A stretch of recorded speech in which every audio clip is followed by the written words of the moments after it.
Buonasera popolo di Facebook, YouTube, Twitter, Messenger, Skype, Filippo, Instagram e WhatsApp. Siamo qui al bar di Ciocchi, non so il bar come si chiama, come chiama il bar? Come chiama il bar? Siamo al bar di Tato di Ciocchi, un ragazzo che ha meritato dopo che ha lavorato per tanti anni in tutti i bar, ma Ciocchi è stato sempre il numero uno. E fa gente che non male sta qui con la ragazza, quella là che sta vicino a Ciocchi, l'ha messo sistemato, il ragazzo non c'ha più debiti, sta bene, una nostra amica, eccola qui. Saluta il popolo, dai!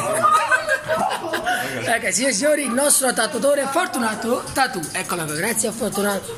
E stamattina siamo. Pure la prima mattina il 7, mi è venuto a pigliare il 6. Diglielo Fortunato, diglielo al popolo, diglielo. Luigi mi paga la colazione stamattina. No, Fortunato non dire bugie. Fortunato niente, è venuto stamattina, dobbiamo andare a prendere. Andiamo andare a prendere il suo. Che lo zucchero fa bene. Adesso è prendere il suo macchinone stamattina, il grande jeep che ci è arrivato dalla Spagna. Un ragazzo. La concessionaria qua la Spagna. 26.000 euro di finanziamenti. Hai fatto i finanziamenti? Tu. Quanti mesi? 500 euro. Guardate qui, però se lo merita, dopo 14 anni, 13 anni che non l'abbiamo visto più nei nostri schemi. È sempre qui Fortunato Tatu. Ciao, voglio bene. E poi tutta la gente che c'è ma e ti la ragazza di là, non ti fai come a me, non ti fai come a me, la gente fa sempre come a me. Ah ciao, fratello, ciao.